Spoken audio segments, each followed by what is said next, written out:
I killed someone while I was a prostitute. This is not my story. It was anonymously submitted to me via Google Forms, keep that in mind. Now back to the story. I grew up in a rough household. My father was abusive and my mother was an alcoholic to cope with it. I grew up in a tractor trailer and school wasn't great for me either since the school system where I lived was trash. I lived in extreme poverty. One day I met this girl, let's call her Vanessa. She was extremely sweet to me and extremely understanding and willing to hear my story. I asked her how she became so rich because she had so many things and her parents never had to worry about bills. She told me that she was secretly a stripper. Her parents thought she had a night shift at Walmart, but in reality, she was 16 doing that. I looked at her and told her, isn't this unsafe? She said, nah, not really, just flirting and stuff, you know? She asked me if I was willing to do it with her, and I was down. I wanted to get out of the situation I was in. So we made a deal. We would work there regularly and eventually move in together. So she brought me to the club where she works and she told them my actual age, which was 15. They said they didn't care and let me in and walk right in. She gave me a pair of her shoes, a revealing outfit, and she told me to follow her lead. And what happened in that club was wild. Come back for part 2. So we ended up going on stage and dancing for a bit until this guy told us to come down, and we did. She ended up dancing on him and she told me to follow her lead. But I just danced in front of him because I've never done this before. He then requested us to a separate room for a private show and he paid us $300 each. I was so stoked. After that, we went into the room and he made a request for me to do something, but I wasn't comfortable with it at all. Vanessa said she'd be right back and I agreed. He tried touching me, but I pushed him away and he got mad at me. Vanessa calmed him down and gave him a drink when she came back, and later on, like 5 minutes later, he ended up slurring his words and being super happy. I asked her what did she do and she said, "Don't worry, I got this." She ended up doing unspeakable things, and I'll leave that to your imagination. Then he fell asleep. She took his card, left, and came back with $5,000 split between us. I was so happy I jumped for joy, but she said, "Be quiet, we don't want to wake him up." But then I got curious and asked her how she did it. And she told me. Comment down below what you think she told her. Come back for part 2, and don't forget to follow.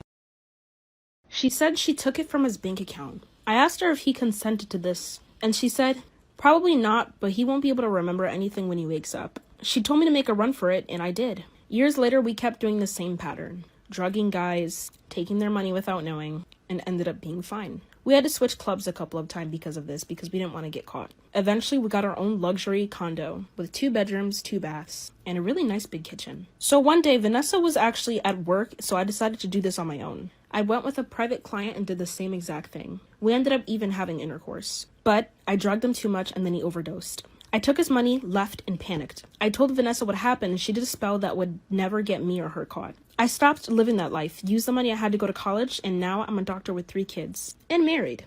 My lesson was definitely learned and I will never be doing anything like that ever again. Do you think she deserved a happy ending? What do you think of this? Comment down below your thoughts. And I'd really appreciate it if you guys could share and copy link. I think my daughter is trying to marry her grandfather. So it was my daughter's 18th birthday and she was finally a legal adult. She was always going to be my baby in my eyes, of course. We gave her a big birthday and everything was fine. Her grandfather and father came to celebrate as well. Even though her father and I are divorced, I still wanted him to be in her life. Me and him just didn't work out, nothing to do with my daughter. Let's call her Rachel. So I looked across the room and I saw her and her grandfather talking. He ended up giving her a gift and she gave him the biggest kiss on the cheek and hugged him for a long time. I thought this was cute that her and her grandfather were getting along, but I didn't realize this would soon be the start of stuff I didn't like. So one day, Rachel said she was going out on a date and her grandfather was going to bring her. I said, okay.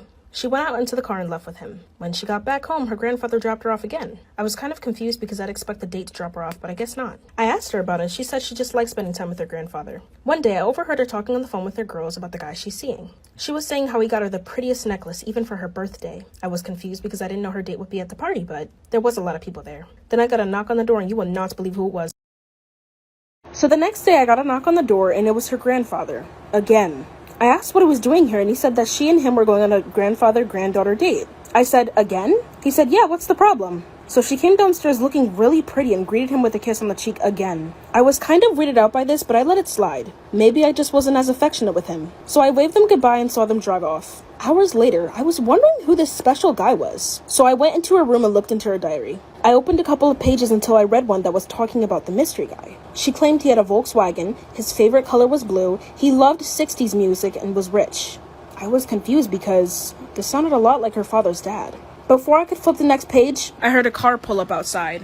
I went downstairs and it was him and her. She hugged him goodbye and went upstairs. Maybe I was overreacting a little bit. I decided I would talk about the concerns for family dinner tomorrow. The next day, everything was fine. We were eating our dinner per usual until I saw an engagement ring on my daughter's finger. I asked her what it was and you will not believe what happens next. Come back for part 3.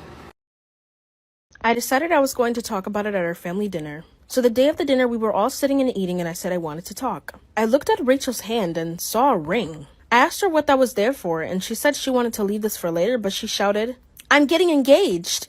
We all looked in shock, but we all congratulated her and asked who it was. She looked at her grandfather and smiled, I kid you not. She said that she would wait for the day of the wedding because she didn't want anyone to judge her. I was confused because I didn't know what to do or say.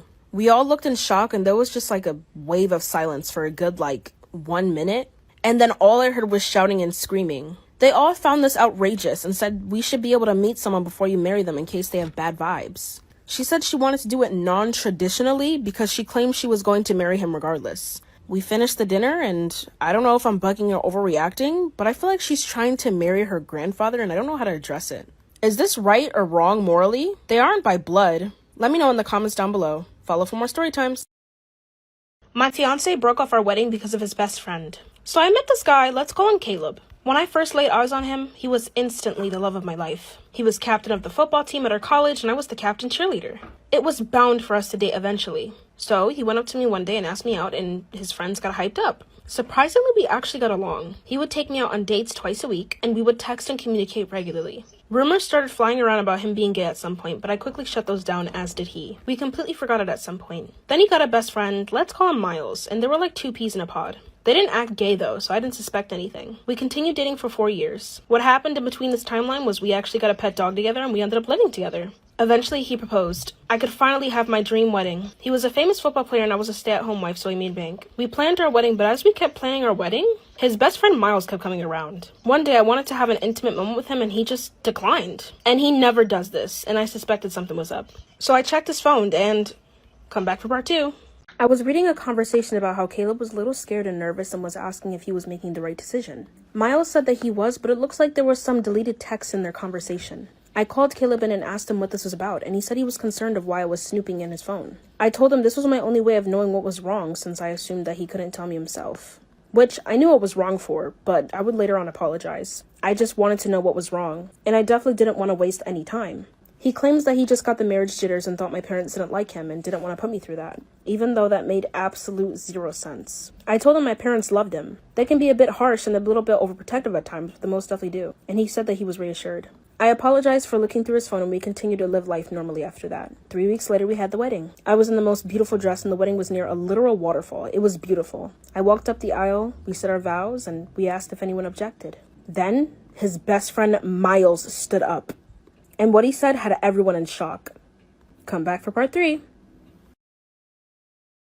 So his best friend Miles had stood up when we asked if anyone objected. And he had confessed that he had been in love with me the entire time. I just stood there in shock, and I was super confused. Because if anything, I thought that he was in love with the groom. And I barely know the guy, so how can you be in love with me? Then my fiance was upset and admitted that he was in love with him the entire time. So let me get this straight. His best friend was in love with me, and my fiance was in love with his best friend. Everyone just stood there and shocked. My fiance literally walked off the stage and shouted that the wedding is off. I was confused and shocked, but I didn't want the venue to go to waste. So I just decided to impulsively pretend to marry his best friend instead. So we ended up having a good time, and me and his best friend actually started dating. And now he's my fiance 3 years later. I checked the social medias to see how he's doing because I was curious, and it turns out he's now homeless. That's kind of sad. I guess karma is served to those who deserve it. Follow for more story times. Submit your story in my bio. My boyfriend had a secret daughter, or so I thought. So I met this guy, we'll call him Tyrese. Tyrese was a good man. He held open doors for me, took me out on dates regularly. He did his job like any other man should. He would buy me gifts and tell me how much I meant to him. He was a dream. He would reach far great lengths to prove that he wasn't a cheater though. I never, not once, accused him of cheating, but he automatically gave me all of his passwords to all social media. He unfollowed 1,000 plus people that were all girls, models, all that jazz, and he would give me the opportunity to check his phone once a week. So one day, I decided to check his phone because why not? And I saw this girl named Carissa. I asked who it was and he looked guilty. He told me he had something to tell me, and apparently he's had a daughter this entire time. Long ago before we dated, he hooked up with some girl, she got pregnant, and bam, now he's a dad. I was a little uncomfortable because he didn't tell me, but I wasn't exactly opposed to having a stepdaughter. He claimed she was moving in a month from now, and I wasn't against that. It got a little lonely from time to time when he went to work anyways. But I absolutely regret letting her live with us. Come back for part 2. So everything was fine at first, but then she started picking up bad habits, I noticed. She would use all the hot water in the shower. She would never clean up after herself, like washing her dishes or throwing her trash away after she was done eating. She would sometimes even eat my foods and use my shoes that were at the front door because it was to her own convenience. She also would have unwanted guests over and wouldn't inform us beforehand. So sometimes we'd be seen in our pajamas and stuff. I just didn't appreciate that. So one day I was at work and I got this weird gut feeling. I thought it was because I was let off early and I found that weird usually. So for whatever reason, I was about to tell Tyrese that I was coming home, but I decided not to. And I just wanted to surprise him coming home. I got our favorite ice cream, and as soon as I opened the door, I literally saw his daughter butt naked and him butt naked, literally like doing the dirty on the couch. I literally screamed so loud, and I kicked them both out of my house. It turns out his daughter, quote-unquote, was a side hoe the entire time. I called the wedding off, and I broke up with him, and now I live alone. Definitely won't be doing that ever again. Follow for more story times, and follow my Instagram as well.